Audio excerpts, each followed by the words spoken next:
सर्वसामान्यांच्या हक्काचा आवाज जागर जनस्थान। जिजामाता हॉस्टेल येथे घडलेल्या प्रकाराच्या निषेधार्थ ऑल इंडिया पॅन्थर सेनेचे दीपक केदार यांनी चिमुकलीची भेट घेतली आहे। काही दिवसांपूर्वी धुळे शहरातील जिजामाता लेडीज हॉस्टेल येथे एका 14 वर्षीय चिमुकलेला हॉस्टेलमध्ये असलेल्या गृहपाल महिलेकडून मारहाण करण्यात आली होती। तसेच गृहपाल असलेल्या महिलेने लेडीज हॉस्टेल येथे राहत असलेल्या मुलीकडून स्वच्छालय तसेच घराची संपूर्ण कामं करून घेण्यात येत आणि हे कामं केले नाही म्हणून 14 वर्षीय मुलीला मारहाण करीत तिचा हात फ्रॅक्चर करण्यात आला असल्याचा गंभीर आरोप पीडित मुलीच्या पालकांनी केलाय। या गंभीर घटनेची तात्काळ दखल घेत ऑल इंडिया पॅन्थर सेनेचे राष्ट्रीय अध्यक्ष दीपक केदार हे धुळ्यात आले असता त्यांनी जिल्हा रुग्णालयात उपचार घेत असलेल्या चिमुकलीची भेट घेतली आहे। यानंतर त्यांनी संतप्त प्रतिक्रिया देत सदर संस्था चालक, मुख्याध्यापक आणि गृहपाल असलेल्या महिलेला निलंबित करून कठोर कारवाई करावी, अन्यथा येणाऱ्या काळात पॅन्थर सेनेच्या वतीने राज्यव्यापी आंदोलन करण्यात येईल असा देखील इशारा त्यांनी यावेळी दिला।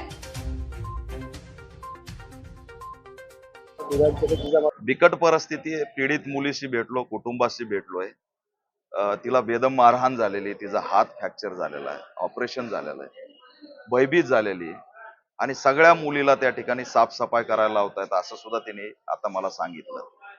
ही जिजामाता जी काही संस्था आहे ती संस्थेच्या माध्यमातून विद्यार्थ्यांचा छळ अनेक दिवसांपासून त्या ठिकाणी सुरू आहे। पण दुर्दैव आहे की धुळे शहराचे जे पोलीस आहेत ते कुणाच्या दबावाखाली आहेत। 48 तास झालं FIR होऊन, त्याच्यामध्ये पोक्सो सारखा गुन्हा आहे, अल्पवयीन मुलगी आहे, तरी सुद्धा त्या आरोपी महिलेला अटक होत नाही। उलट पीडित कुटुंबाला दमदाटी केल्याचं आमच्या समोर आलंय। त्याच्यामुळे या केस मधील तपास अधिकारी API आणि PI यांच्याकडून तपास काढून घ्यावा अशी SP कडे आम्ही मागणी करणार आहेत। ही जी संस्था आहे या संस्था चालकाची सुद्धा चौकशी झाली पाहिजे। त्या ठिकाणची जी आरोपी महिला आहे तिची सखोल चौकशी झाली पाहिजे आणि सगळ्या विद्यार्थ्यांचे जबाब घेऊन त्या ठिकाणी होणारा जो छळ आहे तो समोर आला पाहिजे। राज्य सरकारला मी मागणी करतोय की हे दुर्दैव आहे की उद्या 15 ऑगस्ट आहे आणि आम्हाला न्याय मिळत नाही, आमच्यावर अन्याय होतोय। आज 48 तास झाले तरी आरोपी अटक होत नाही आणि तुम्ही पीडिताच्या आईला तपासाच्या नावाखाली पोलीस स्टेशनला बसून ठेवता। काय चालू आहे? धुळेच्या पोलिसांनी या ठिकाणी कायदा व सुव्यवस्था राखला पाहिजे। विनाकारण आरोपीला पाठीशी घालून त्या आरोपीची कोणी नातेवाईक पोलीस आहे म्हणून समजतंय, संस्थेचा चालक कोणी माजी आमदार आहे हे समजतंय।